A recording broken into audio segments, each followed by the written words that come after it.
I'm about to go on the hunt for some mushrooms in the forest. Come along, let's see what we can find.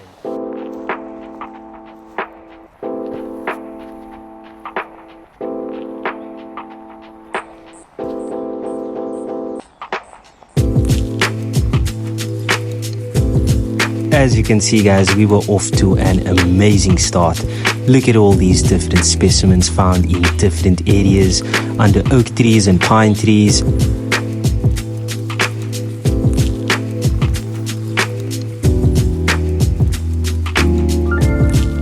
These are all known as porcini and are highly prized mushrooms.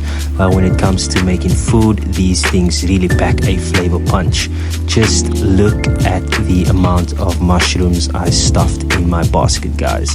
Have a look here.